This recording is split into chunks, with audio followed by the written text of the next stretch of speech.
Welcome to a very short chapter 21 where we're going to talk a bit more about just genomes.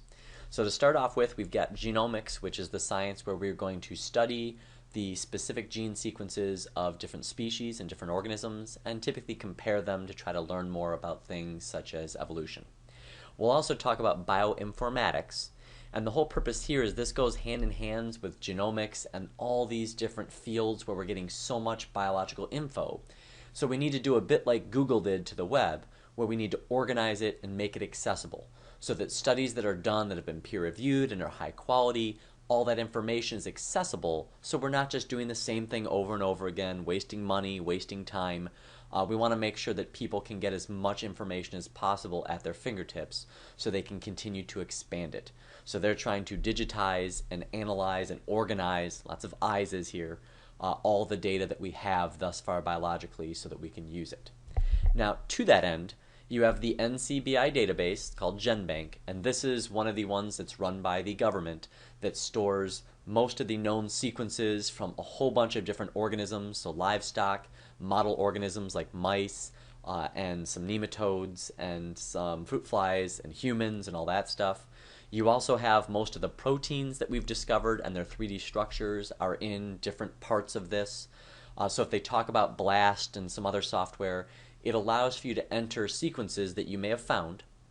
You can be DNA, you can also do this with different versions that are the same once again for proteins and such, and it'll tell you what it's a match for. So you can kind of figure out, is this an exact fit for an organism that we know of, that we've sequenced? How far apart is it if it's not? So this is really useful evolutionarily, as well as the database grows for basic identification in some instances. So we can figure out, where did this gene come from, both literally like the sample, is this like a turkey's gene? And then from there, where did the turkey get its gene? Who's it related to? How is this gene kind of diverged from when it first was, I don't know, a rose, we'll say, as time has passed and different organisms have had theirs mutate slightly to become more and more different. So this is very useful, especially as we look at the evolutionary aspects of things and try to trace stuff. Now, one of the other things that we can talk about is going to be the idea of trying to go through these sequences, because we'll sequence a whole genome. So we have tons of data, but we have to pour through there and find these specific sequences that might be genes. All right, so we're looking for sequences that have codes, that have regions that make us think, all right, this could be a protein coding gene. And then from there, we can try to compare it, whatever we found that we think might be new or might be a gene, we can compare that to known genes to see A, if it's something we already know, and B, if it's very similar in pattern, especially at like the beginning and end, to where there's a really likely case that this is a brand new gene that's functional, that it's not like some broken down gene, or it doesn't just happen to have a sequence that reminds us of a start codon, but there's none of the other stuff, no promoter, no Tata box, no terminator. And so that'll be part of our job as we process things. There's also proteomics, which is where we're looking not just at do we have genes, but once again, what proteins are made from these genes. So this can be a big deal because we have to worry about gene expression. Do we use the gene? And beyond there, we have to worry about things like alternative splicing. Like what protein do we ultimately make from this? And that goes back to gene expression with the gene chips. So that's the expression part.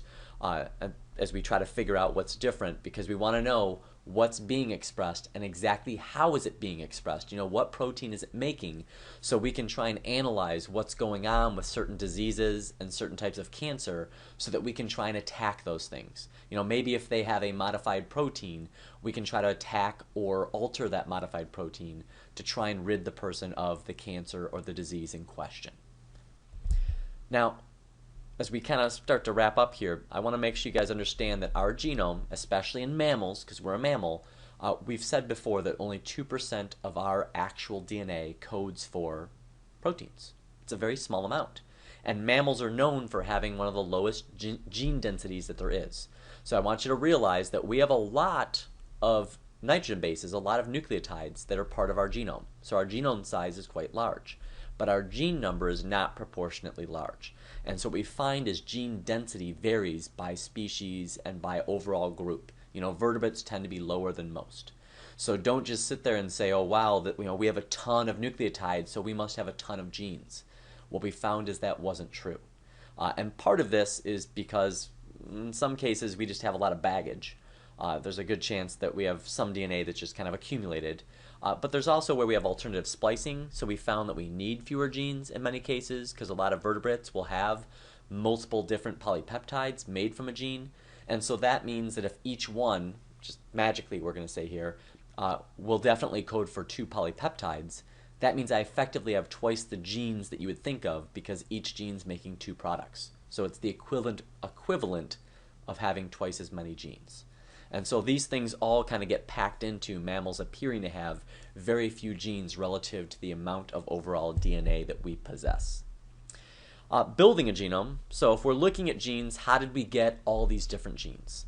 And the idea here is that as organisms evolved, they would undergo events such as duplication and polyploidy.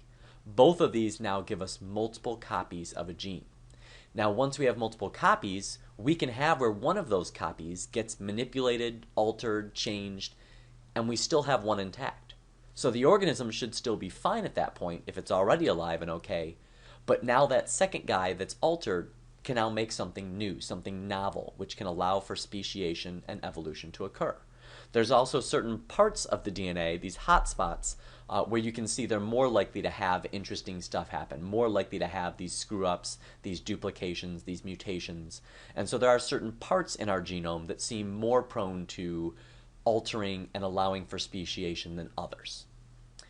Now, the last thing we're going to discuss is these kind of oddballs called transposable elements. These guys really don't fit in with our normal idea of what genes are supposed to do. Some people call them jumping genes. Barbara McClintock is the female scientist that discovered these with Indian corn and figuring out why some kernels were different than others. And what they found is some pieces of DNA can essentially remove themselves, and sometimes they copy themselves somewhere else, sometimes they cut themselves out and reinsert themselves. So the type kind of varies. Some go through RNA as an in-between, some just use DNA. So I'm not going to go into all the details, but I want you to realize that the fact that some of these pieces of DNA, or some of these pieces of genetic information is probably more accurate, are able to move from one part to another allows us to get recombination, where elements of one chromosome can go to another. We can also get where they can alter what protein we get because they can insert themselves into a gene, into an exon, and affect what protein we would get. They can also insert themselves in some cases into a regulatory sequence, so they can kind of crank it on to high gear, speed it up, the production of stuff, or they can slow it down. You can have where they can relocate genes or groups of genes, because sometimes when they cut themselves out, they bring baggage with them, and so they can move genes around within our genome. And they can also affect the way we splice things. So they can increase the types of splicing that we do. They can cause alternate splicing to give us more end products. So while a lot of times when these guys get up to mischief, a lot of times when there's an effect, it's not going to be a good one. But you will get, based upon the number of kind of mishaps, you will get some new things, some modified things that are better. And so this is one of the engines, besides just straight up mutation, that can help affect evolution and getting new traits. Hope you guys enjoyed 21. That was it. Take it easy.